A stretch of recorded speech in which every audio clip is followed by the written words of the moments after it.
दूर कहीं एक जंगल में बट्टू चिड़िया खाने की तलाश में घूम रही थी। बहुत देर तक उड़ने के बाद भी उसे कहीं पर खाना नहीं दिख रहा था। इसीलिए वो परेशान होकर थक हार कर एक पेड़ की डाली पर बैठ गई। खाने की तलाश में तो पूरा दिन निकल गया, फिर भी मुझे कहीं पर खाना नहीं मिला। आज दिन भर मैंने अनाज का दाना भी नहीं खाया और ऊपर से मैं पेट से भी हूँ। अब मैं क्या करूँ? मैं एक काम करती हूँ, मैं दूसरे जंगल में जाकर खाना तलाश करती हूँ। मुझे वहाँ पर ज़रूर खाना मिलेगा।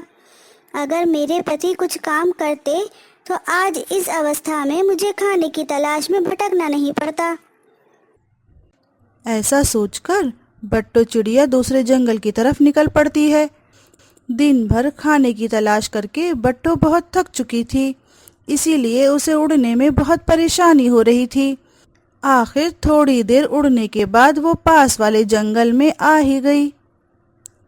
हाँ, ये जंगल तो हमारे जंगल से भी ज़्यादा हरा भरा दिख रहा है। मुझे पक्का यकीन है मुझे यहाँ अनाज मिल ही जाएगा। बट्टू सब जगह अनाज की खोज करने लगी। तभी उसे जमीन पर कुछ अनाज के कटे पौधे दिखाई दिए। वो उसके पास चली गई। मुझे लगता है कि ये अनाज के पौधे किसी ने यहाँ पर छोड़े हैं या कोई इसे ले जाना भूल गया होगा। कहीं अनजाने से मुझसे कोई गलती ना हो जाए। मैं एक काम करती हूँ, मैं थोड़ी देर उनकी राह देखती हूँ। बट्टू जमीन पर गिरे हुए अनाज के मालिक का इंतजार करने लगी। बहुत देर हो चुकी थी, परंतु कोई भी पशु पक्षी उसे अनाज को लेने नहीं आया। मुझे लगता है किसी ने बचा हुआ अनाज यहाँ पर छोड़ा है। मैं इसमें से थोड़ा अनाज घर लेकर जाऊंगी। बट्टू अनाज के पास आ गई। तभी उसे कहीं से आवाज आने लगी। अरे चिड़िया, मुझे बचाओ, मैं यहाँ पर फंस गई हूँ। अरे, मुझे ऐसा क्यों लग रहा है कि मुझे कोई पुकार रहा है? बट्टू ने आवाज की तरफ ध्यान दिया, लेकिन उसे फिर से कोई आवाज नहीं आई। बट्टू ने सब जगह खोज की, लेकिन उसे कोई दिखाई नहीं दिया। मुझे लगता है ये मेरा वहम है। भूख की वजह से मुझे भ्रम हो रहा है। मैं कुछ अनाज के दाने खा ही लेती हूँ। मैं इनमें से थोड़ा अनाज घर भी लेकर जाऊंगी। बट्टू ने कुछ अनाज के दाने खा लिए। मुझे प्यास लगी है, मैं थोड़ा पानी पी कर आती हूँ। बाद में इसे लेकर जाऊंगी। पानी पीने के लिए बट्टू एक नदी के पास आ जाती है। उसने पानी पीकर अपनी प्यास बुझाई। चलो, अब बहुत देर हो गई, मैं अपने घर चलती हूँ। मेरे पति मेरा घर पर इंतजार कर रहे होंगे।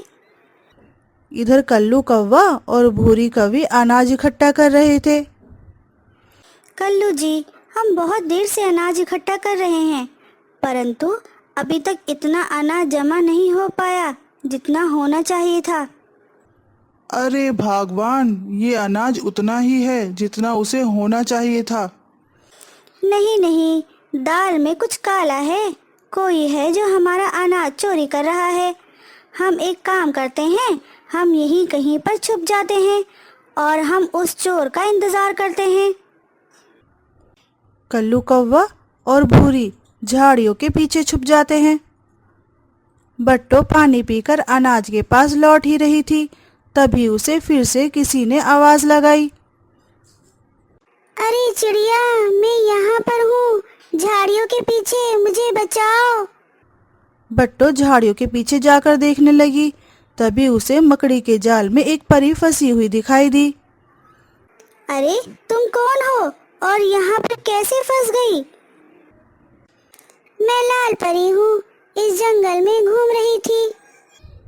जब फूलों के ऊपर डगमगाते हुए तितलियों को देख रही थी, तब मैं अनजाने में इस मकड़ी के जाल में फंस गई। अरे ये तो बहुत बुरा हो गया। मकड़ी कभी भी आकर मुझे मार सकती है, इससे पहले तुम्हें मुझे बचाना होगा। तुम तो परी हो, तुम अपने जादू से यहाँ से निकल सकती थी, तुमने ऐसा क्यों नहीं किया? हाँ चिड़िया रानी, मैं हर एक ख्वाहिश पूरी कर सकती हूँ, परंतु मैं सिर्फ दूसरों की मदद कर सकती हूँ, अपनी नहीं। अब मैं क्या करूँ? हाँ, मेरे दिमाग में एक आइडिया आ रहा है। अगर मैं एक विश बताऊं, क्या तुम उसे पूरा कर पाओगी? हाँ, क्यों नहीं? तो ठीक है, मेरी ये विश है कि ये मकड़ी का जाला यहाँ से गायब हो जाए। परी को बट्टो की चतुराई बहुत अच्छी लगी। उसने बट्टो की विश को पूरा कर दिया। इक्तू बिक्तू जिम पतूता, चिड़िया की विश को कर दे पूरा, ये मकड़ी का जाला गायब हो जाए पूरा। जैसे ही परी ने जादू की छड़ी घुमाई, वैसे ही मकड़ी का जाला गायब हो गया और उसमें फंसे हुए बाकी के जीव जंतु भी मुक्त हो गए। चिड़िया रानी, तुमने अपने बारे में ना सोचते हुए मेरा भला चाहा। मैं तुमसे बहुत खुश हूँ। मांगो, तुम जो चाहती हो। मेरी कोई ख्वाहिश नहीं है, बस मेरा आने वाला बच्चा सोने जैसा खरा हो और वो मेरी अच्छे से देखभाल करे। तुम्हारी मनोकामना पूरी हो, वैसा ही होगा जैसा तुम चाहोगी। ऐसा कहकर लाल परी वहां से चली जाती है। अरे कल्लू जी, आपने ये नज़ारा देख लिया? हाँ हाँ, देख रहा हूँ। बट्टो अनाज के पास आ गई। उसने कुछ अनाज उठा लिया और अपने घर की तरफ निकल पड़ी। तो ये है चोर, रुको मैं इसे अभी बताता हूँ। ये अनाज तुम्हारा नहीं, हमारा है। अरे कल्लू जी, तुम तो बहुत मूर्ख निकले। यहाँ पर हमारी किस्मत खुलने वाली है, तुम हो कि अनाज के बारे में सोच रहे हो। छोड़ो उसे, जैसा मैं कहती हूँ वैसा करो। ठीक है। कल्लू ने वैसा ही किया जैसा भूरी ने उसे बताया था। कल्लू ने एक पेड़ की लकड़ी लाल परी पर डाल दी और लाल परी लकड़ी के नीचे आ गई। कल्लू कौवा भूरी के पास आ गया। लकड़ी के नीचे लाल परी के पंख आ गए थे, इसीलिए वो इधर उधर हिल नहीं पा रही थी।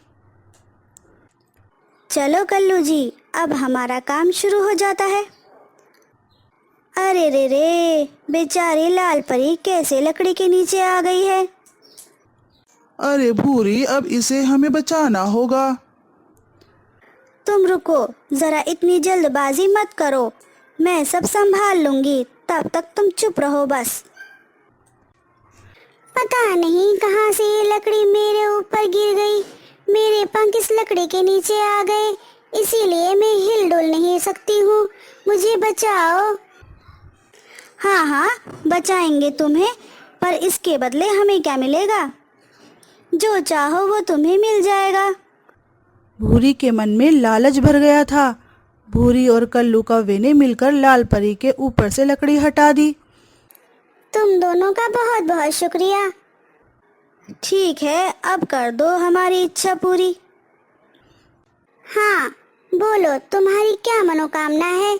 तुम जो मांगना चाहती हो मांग लो, पर जरा ध्यान से मांगना। कल्लू जी, अब हम क्या मांगे? हम बहुत सारा अनाज मांग लेते हैं। तुम्हें हर बार खाने की क्यों पड़ी रहती है? जैसे 100 जन्मों के भूखे हो। मांगना है तो बट्टू चिड़िया के जैसा मांग लो, बेवकूफ। हाँ लाल परी, तुम हमें सोने का अंडा दे दो जो हमारी जन्म भर सेवा करता रहे। जैसा आप चाहोगी आपकी इच्छा पूरी होगी। इक्तू बिक्तू जिम पतूता, जो ना हो वो हो जाए फंडा, भूरी को हो जाए सोने का अंडा। ऐसा कहकर लाल परी वहां से गायब हो गई। 2-3 महीने गुजर गए। बट्टो को बहुत होनहार बच्चा पैदा हो गया, जो बट्टो की बहुत अच्छे से सेवा करता है। इधर भूरी और कल्लू कौवे के होश उड़ गए, क्योंकि भूरी ने एक सोने का अंडा दिया था, जैसे कल्लू कौवे ने लाल परी से मांगा था। दूर जंगल से पक्षी आते और सोने के अंडे को देखकर चले जाते। अरे कल्लू जी, आपने ये क्या मांग लिया? ये तो अच्छा हुआ, सारे पक्षी आते समय कुछ ना कुछ लेकर आते हैं, उससे हमारा गुजारा चल जाता है। ये ऐसे ही बस हमारी सेवा करता रहे। दोनों को लाल परी देखने लगी और मन ही मन हंसने लगी। तो दोस्तों, आपको इस कहानी से क्या सीख मिली, हमें कमेंट बॉक्स में ज़रूर बताना।